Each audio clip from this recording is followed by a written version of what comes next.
And welcome to today's wonderful episode of ABCs of Money and Mastering That Money Mindset. Today we're going to be talking about B. And so welcome to today's episode. And, last week I was on the show with Adam Secousse, who is a wealth manager, and we were talking a little bit about the A's and the basic fundamentals of money. I gave my backstory of how I got started and why my infatuation with understanding the social system and gaming this life of money became somewhat rigorous. I would welcome you to take a look at that video. It was last week, so it'll be inside the series. So today, I want to share with you a little bit about what you're going to learn. Today's episode is going to bring you into some of our personal insights and also actionable strategies so that you can move to the next level and gain access to all this knowledge. Most of us have not been born into what I would say the 1%. And 1%, most of us think are these very super wealthy individuals, but really, if you look at their income, their pay grade, it only gets them at 560,000 for the year to calculate at the 1%. So we have this big inflated idea that we can't be the 1%, but that is not true. And I want to inspire you to take these courses, this series, seriously, even though it is ABCs. Maybe you are already at a $500,000. Maybe you're at $250,000. Maybe you're at 50,000 a year. But I know there's something in this for you to learn. And so pay attention. It's going to be short and sweet. It's going to be a macro view with a micro view of what the ABCs Foundation is. So today you'll be learning with my cohort, Adam Secousse. We're going to build the blocks of financial stability with you. We're going to teach you a little bit about savings and learning how to develop this mindset around habits and loving your money and loving yourself and having true value and regularly showing up for yourself, not just in an emergency, but to really ensure that you are getting your money into the right instruments and the right plan for your future and for generations to come. Think about your family. Think about where you really want to be in life financially. The second is debt management. I think there's a lot to say about debt management, but we'll pace ourselves for the moment. You'll understand the difference between these types of debt and discover the strategies and positive reinforcement that debt can give to you. Instead of paying off debt, why don't we leverage debt? Something about that feels really nice. Credit scores, unfortunately, we are scored, and nobody likes to be scored because there's a record. But ultimately, we can also leverage our credit scores in order to have a healthy relationship with finance and just learn how to get into a better understanding of what the credit score is all about. And then lastly, the income streams. What are you doing? Let's explore the various income sources and including the primary passive income and diversifying your financial portfolio.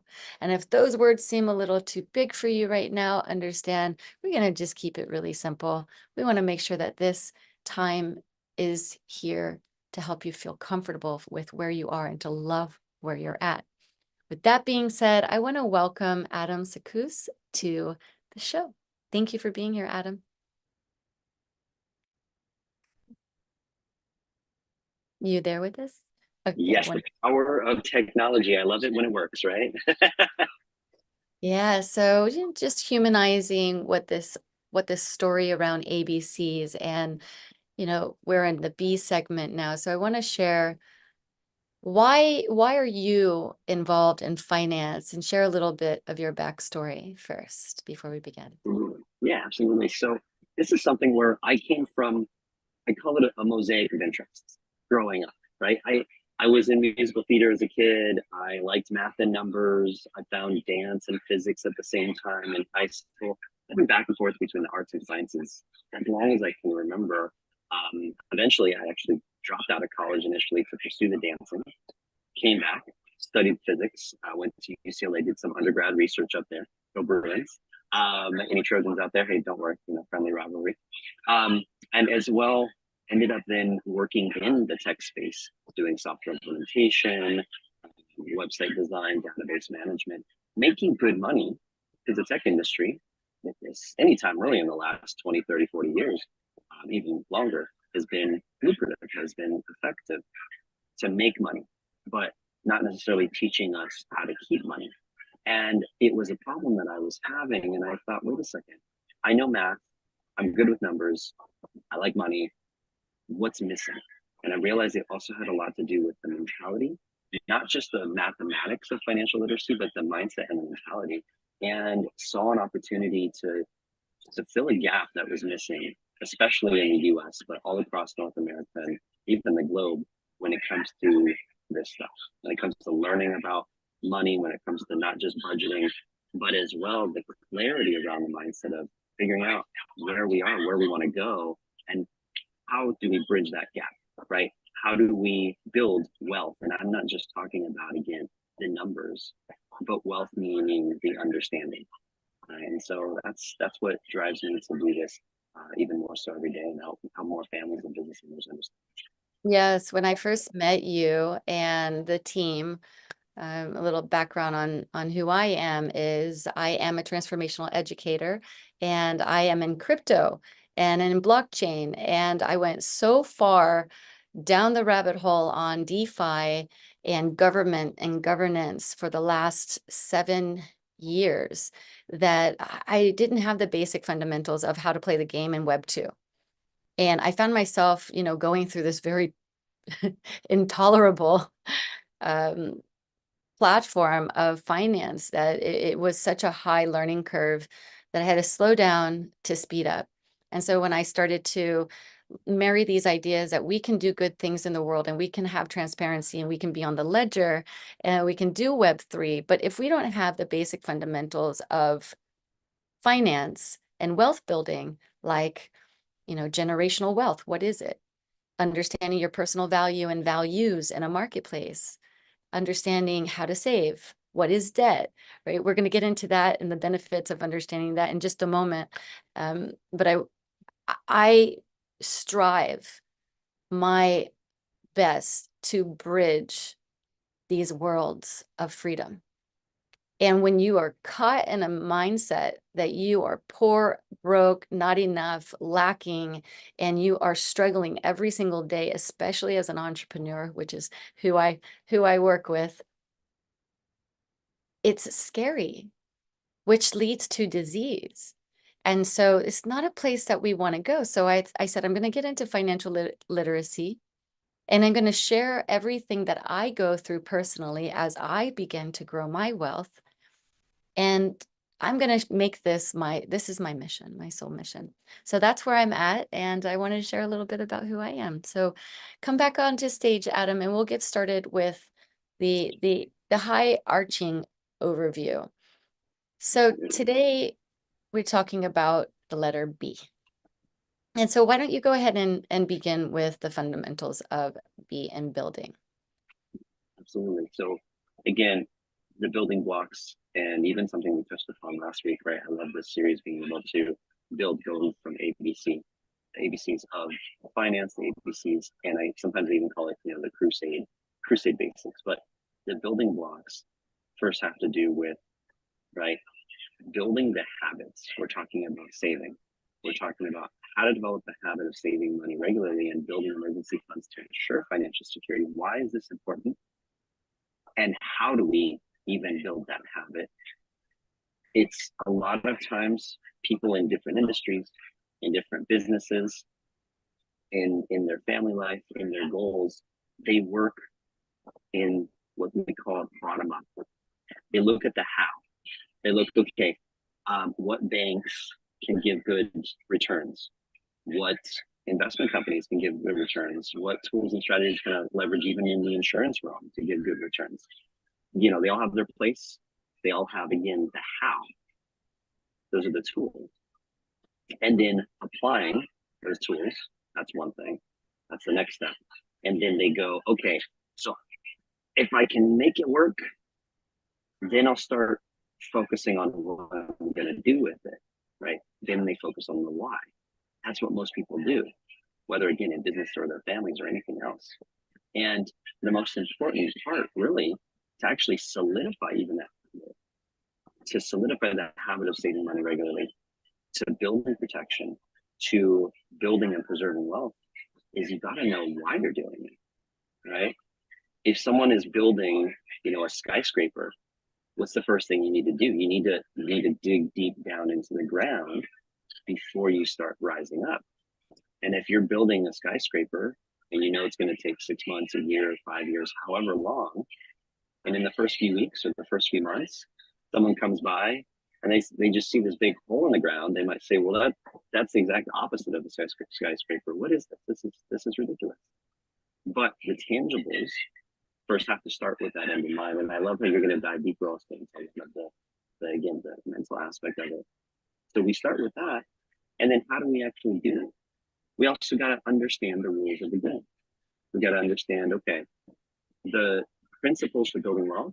We start with this concept called, right, the number one of three main things, compound interest. Sometimes we call it the rule of 72. And so some people have heard of it, some people have not. And this is something that if you know and understand it and apply it, it works for you. If you don't, it actually tends to work against you. And I might share my screen here in a moment, but ultimately what we're looking at is understanding the numbers of compounding, whether we're saving in the bank or we're saving where the bank puts our money, and knowing the difference, knowing how to get there, and then being able to actually apply those tools. Yeah, So I again, will. I absolutely welcome you to share your presentation. Some of us learn differently, and I'll say this from being, I was just writing about this. I cannot wait to share with everybody who is here and listening right now. Look, we all bleed the same. Total transparency, even though I'm doing a lot of successful work in the world, total transparency, I didn't understand numbers because I flip numbers back and forth from time to time, same with words. When I was recently writing my book, I'm doing a draft right now, I realized I only listen to Audible because I won't say it's dyslexia. I don't give terms to things like this, but I had such a reading comprehension issue when I was in grade school that I just avoided numbers like the plague. I avoided reading like the plague. I'd have high stress anxiety. And so when it came to doing my accounting and came to actually getting the basic fundamentals and understanding, it was very confusing. And so I avoided it. And so now as a grown adult, I take lion's mane. I have a healthy lifestyle. I'm very focused. I'm reading a lot more. But at the core of it, running with this confusion just left me in a lot of debt and a lot of turmoil and was unable to save. So I don't know, if that resonates. If it does, post that into the comments. Yeah. Hi. If it, if it, if that is the challenge, know that it doesn't have to be. And so having the slides is a really big piece to the puzzle. And I want to keep it short for today because we did promise people that we would give them 30 minutes and we started about 15 minutes in. So we'll be going until about 15 more minutes. So I do welcome the slide. If you'll talk about savings and compound, that would be very helpful. Thank you so much. absolutely. And let me see if I have the screen sharing available. Let me know when that's accessible. Yes. And essentially, too, right, as I was referring to initially, needing to know this number that everybody has, but most people don't actually know what theirs is, or maybe they haven't heard of it before, right? And so let's see, do you have the perfect, okay, awesome. So, right, talking about starting with the end in mind, I ask people all the time, have you ever heard of a FIN number? What's that? It's basically the total amount of money someone needs at a specific age to be financially independent, FIN, financial independence number. And wanting to become financially independent and not knowing this number is equivalent to playing golf and not knowing where the hole is. And people want to be in that position where they understand and they hit that number, but they don't know theirs. So we calculate this for them. We calculate how much money they need to save to get there, and we show them what they need to do to never run out. And so the first step, again, that first principle, rate of return. So I ask people, have you ever heard of the rule of 72? pretty straightforward. It says you take the number 72, it and you divide it by the interest rate that you're getting at whatever that investment is, or your bank, or if you're stuffing it under the mattress or in a coffee can. And so that will tell you then the number of years it takes for that money to double. And most people, especially these days, you go back 10, 20, 30 years, you could get a savings account for 4, 5, 6%. Nowadays, in a lot of the brick and mortars, it's 0.1, if that. Now some of the money is growing faster because what else? Because inflation is. But let's just understand compounding. If we have an account with 1%, our money is going to double every 72 years. Well, that's not any fun. So we got to try to risk it in the market. We got to try to get a CD, maybe lock our money up for a little bit, try to play the money market. Maybe we'll get 4%. And if we want to double that too, right? Instead of waiting 18 years, we can wait, 12 years, 4 to 6%. Sometimes people, though, like I point this out, sometimes people say, well, if I want to double my money from, the 40 grand to the 80 grand, don't I have to double my rate of return? But again, this is part of that clarity of the process. Just 2 more percent, and we can already double the money. But obviously, the bank's not sitting there with a little box, that has your name on it, and it says, waiting for John Smith or Jessica Smith to just show up and collect their money whenever they're ready to. No, they're putting that money into circulation. They're investing into putting it into the market and at least getting 12%. So even if we're conservative, we say 10%, showing people what the bank is doing. They're happy to give us 20, 40, or 80 because they're walking away with 320 or 640 all day long. And so understanding not only the options, but also I ask people, well, if you could put your money in the bank and get 1, or put your money in the bank and get 10, what do you think most people would say? Basically, do you want less money or more money? Well, of course, most people are going to say, there's still going to be those few that say, nah, it's fine. Go ahead. You can grow it for me and you can enjoy that. But most people are going to say, yes, I want more money, but I either don't know how to do it, or I heard that if I have low rate of return, I've got low to zero risk. If I have high rate, I've got high risk. And that's one of the other things we touch upon. I want to deep dive into this. I know a part of our agenda today is to talk about saving and, excuse me, saving and debts. But the truth is, this is bigger. This is a longer conversation, and I want to welcome people who are watching this right now. Post in the comments where we can reach you. If you're interested, you can reach me right here on YouTube and also on LinkedIn. I'm at Brandi Veil. Very easy to get a hold of me. We also are going to be doing this every Saturday. But I want to talk about what you just presented and how that might be showing up for a lot of people. Numbers are a very specific side of the brain. And, logically, we have to shift gears into understanding numbers and how numbers work, especially when it comes to compound and the value of our time, and to understand how we actually can bring in money, even though our time is spent learning. How do we actually do that? How do we onboard more money without going to work every single day for a job? And so I want to inspire people to connect with us. We'll teach you how you can do that. But understanding the basics is really important. Is there anything that you can share, just kind of cap that off and building? What's the next step for them? Is it going deep dive in how to save, or would you suggest us looking at their debt? What is the next phase? So there isn't necessarily just a next that covers everybody, because you're right, because you pointed out debt too. Some people have debt, some people don't.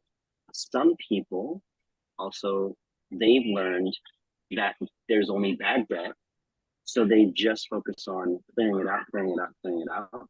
Mm-hmm. And then while they're clearing it out, they're not prepared for if emergencies come. So the question is, okay, let's take a look at the whole picture. Because now we have the saving, meaning we've got the understanding a little bit about the options to be able to compound. So now let's also ask ourselves, okay, that's one piece of the 3 pillars. The third pillar being risk management. So let's also ask ourselves, well, if we're getting rid of debt, are we also then preparing, right? You mentioned emergency funds is one of the pieces that we want to touch upon. How do we left foot, right foot? If we're in debt, how do we bring our debt down? How do we prepare an emergency fund so that we don't get back into debt again? And always focusing on again that end in mind. And I want to bring up just real briefly, right? The simplicity of managing that risk. It also comes down to just three different things. We're either, your question is, okay, what's the next step? Let's say most people are saving in a savings account or a CD because they're advertised everywhere. Everyone knows those are easy, they're simple, they're conservative, they're guaranteed, they don't have a lot of risk. So they're doing that, and that's fine because it's guaranteed, but guaranteed also to do what? For the most part, lose out due to inflation. So we got to look at what else there is. Coming back to, again, trying to get more growth, 4%, 6%, maybe 10%, but then we might also lose because when the market goes up, our money goes up. When the market goes down, our money goes down. And the third way that we can manage is a hybrid of the two, getting guaranteed growth and getting the higher rates that we can get in a thing called indexing strategy. Right? This builds upon a lot of indices and index accounts, but this is something where when the market goes up, our money goes up. But when the market goes down, our money is protected. And in fact, even in some cases, even if it's doing -10, -40, we're still getting 0.75. Why is this important? If we're going to look to anybody, I just want to highlight this last piece. If we're looking at anybody to get advice about investing, at least consistently over the last 15 years, probably one of the most consistent, successful guys, Warren Buffett, and he keeps it simple. If there's a next step, right, figure out how to not lose money. But also number two, don't forget about that first step. And so now the next step basically is, again, getting a clear picture on where we are and what we can do. Yes.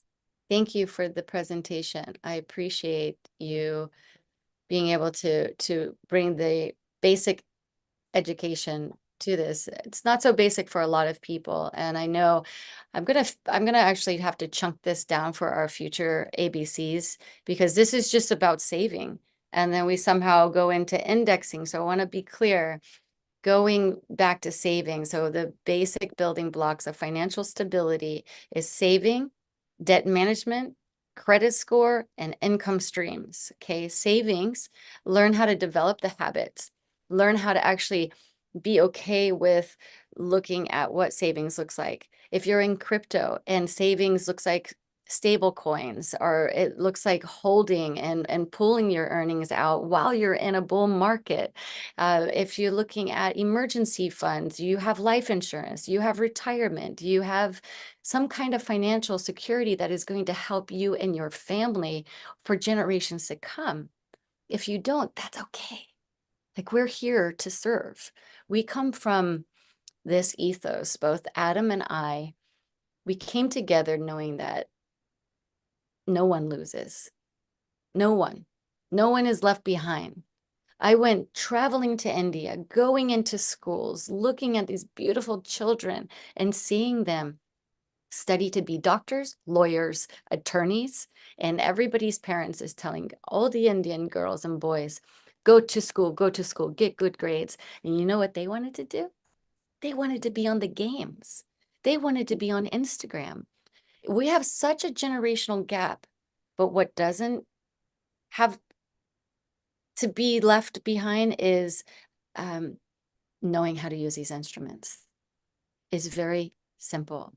They don't teach it in school, right, Adam? I mean, this is really kind of backwards, but I want to feel at home here on this channel with the ABCs. We're all learning together. So please make sure that you contact us, sign up in the links that we have below.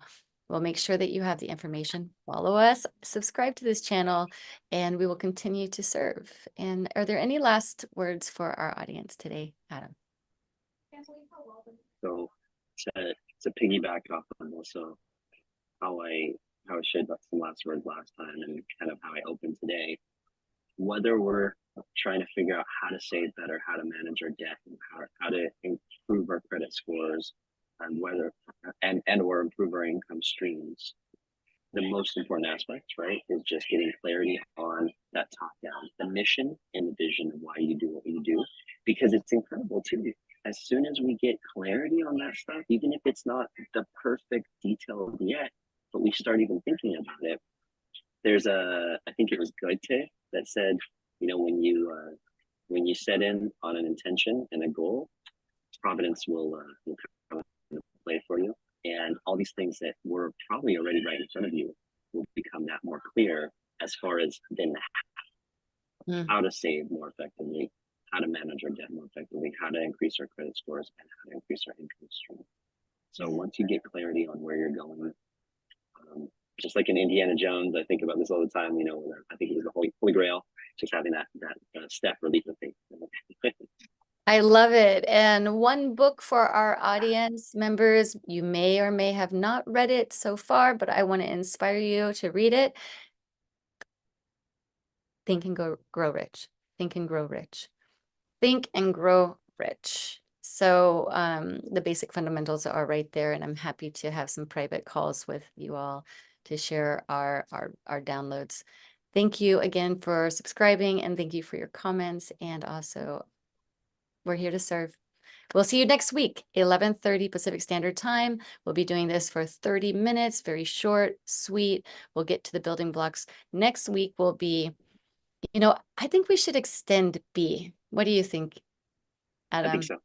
Yes. So why don't we say we'll go into debt management and a healthy relationship with debt, what debt is, how to actually use it as leverage, and then, the different types of debt and discovering those strategies and how to pay off your debt too, but maybe not the first time. Just we'll show you how to use it wisely to make it work for your advantage. Okay. We'll see you next Saturday. So long. Thanks for tuning in. Bye for now.